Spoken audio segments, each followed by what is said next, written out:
हैदराबादच्या नालसार विद्यापीठामध्ये सरन्यायाधीशांना नेहमीप्रमाणे दीक्षांत सोहळ्याला बोलवू नये यासाठी विद्यार्थ्यांनी आंदोलन केलं होतं आणि या विद्यार्थ्यांबाबत बार काउन्सिल ऑफ इंडियाचे अध्यक्ष मनन मिश्रा यांच्या एका निर्णयामुळे आता वाद पेटलाय। आंदोलकांना देशभरामध्ये वकिलीसाठी नोंदणीच करता येणार नाही असा अनाकलनीय आदेश मिश्रांनी जारी केला।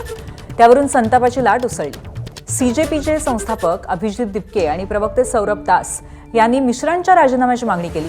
अखेर आदेश जारी केल्यावरती अवघ्या काही तासातच बार काउन्सिल ऑफ इंडियाला आपल्या या निर्णयावरनं माघार घेण्याची वेळ आली आहे।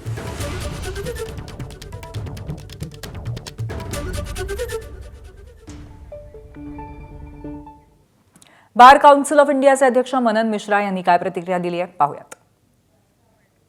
ये कहीं कोई बात नहीं थी कि स्टूडेंट के इंटरेस्ट को कोई आघात पहुंचे। उस उद्देश्य से ये जो निर्णय हुआ अचानक और उसको तुरंत जब काउंसिल ने अप्रूव नहीं किया, काउंसिल में बात चली, काउंसिल में सारे सीजन लोग हैं और बातचीत करने के बाद हम लोगों ने उसको पूरी तरह विड्रॉ किया। कोई इंक्वायरी का कोई सवाल नहीं है। तो वो अभिजीत दिपके जी हों या दास जी हों, उन लोग को ये कम्युनिकेट करना चाहता हूं आपके माध्यम से कि स्टूडेंट्स के इंटरेस्ट में कहीं कोई दिक्कत नहीं है। स्टूडेंट्स के इंटरेस्ट को प्रोटेक्ट करने के लिए मैं हूं या बार काउंसिल ऑफ इंडिया है, बार काउंसिल के मेंबर्स हैं। नेमका हा सगळा प्रकार काय आहे पाहूयात ग्राफिक्सच्या माध्यमातून। हैदराबादच्या नालसार विद्यापीठामध्ये दीक्षांत समारंभाला सरन्यायाधीशांनाच बोलवण्याचा प्रघात आहे। यावर्षी सरन्यायाधीशांना आमंत्रित करायला विद्यार्थ्यांचा विरोध होता। सरन्यायाधीशांच्या वक्तव्यावरती आक्षेप घेत 450 विद्यार्थ्यांनी विरोधाची भूमिका घेतली होती। विद्यार्थ्यांच्या भूमिकेवरती बार काउन्सिल ऑफ इंडियाने अनाकलनीय आदेश जारी केला।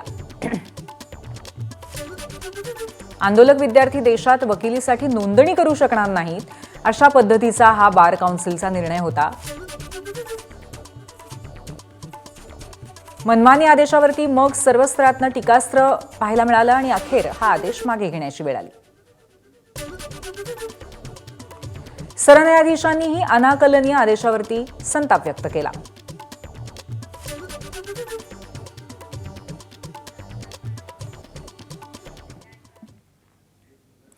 या प्रकरणावरती दिपकेंनी काय टीका केली होती पाहूयात। हे या लोकांची मेंटॅलिटी आहे ना, कुठे ना कुठे एक तानाशाही मेंटॅलिटी आहे की आमचा कोणी विरोध केला तर आम्ही तुम्हाला काहीच करू देणार नाही, तुमचं करिअर आम्ही संपवून टाकू। तर त्याच मेंटॅलिटीने कालचा तो निर्णय घेण्यात आला होता। पण जसंच त्यांना दिसलं की लोक संतापले, चिडलेले आहेत ना, आता लोक शांत बसणार नाही। अशा प्रकारची जी काही यांची तानाशाही वृत्ती आहे ती याच्यापुढे कोणी सहन करणार नाही। हे काल पुन्हा एकदा सिद्ध करून दाखवलेलं आहे लोकांनी आणि जेनझीनी ज्या प्रकारे त्यांनी लगेच एका तासात हा निर्णय जो मागे घेण्यात आला त्यावरनं आता मला वाटतं की सरकार कुठं ना कुठं समजायला लागली आहे की आता ही तानाशाही वृत्ती चालणार नाही जास्त। तर सरन्यायाधीश सूर्यकांतही बार काउन्सिलवरती संतापले। मी आणि विद्यार्थी यांच्यात बीसीआयने का पडावा असा प्रश्न त्यांनी विचारला। नालसार विद्यापीठातील विद्यार्थ्यांनी मलाही पत्र लिहिलं असल्याचं सूर्यकांत यांनी सांगितलं। शांततेत आंदोलनाचा विद्यार्थ्यांना अधिकार आहे। मी विद्यार्थी असतानाही आंदोलनं केली आहेत असं सूर्यकांत यांनी म्हटलं। विद्यार्थ्यांवरती बार काउन्सिल किंवा विद्यापीठाने कारवाई करू नये।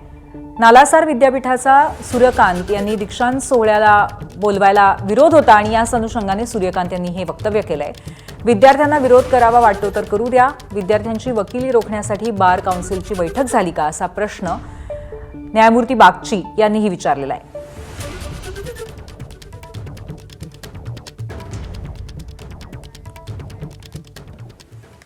आणि मनन मिश्रा यांच्या या वादामध्ये आता सुप्रीम कोर्ट बार असोसिएशननेही उडी घेतली आहे। सुप्रीम कोर्ट बार असोसिएशनच्या अध्यक्षांनी मिश्रांवरती टीका केली आहे। बार काउन्सिलला मिश्रा खासगी संपत्ती समजतात असं ॲडव्होकेट विकास सिंग यांनी म्हटलंय। मिश्रांचा आदेश पूर्णपणे बेकायदेशीर आहे असंही ॲडव्होकेट विकास सिंग म्हणाले। There is no such provision in the Bar Council of India which gives the chairman of the Bar Council of India any such power to pass an sweeping order that a particular batch will not be enrolled. So the order was completely illegal. It would have been stayed for the asking. In fact, he came to know that some writ is being filed and I was supposed to mention that writ tomorrow morning. So he immediately withdraws that order within 1 hour. when he withdraws that order, he does not do a full withdrawal. He still says that the Nalsa will do an inquiry.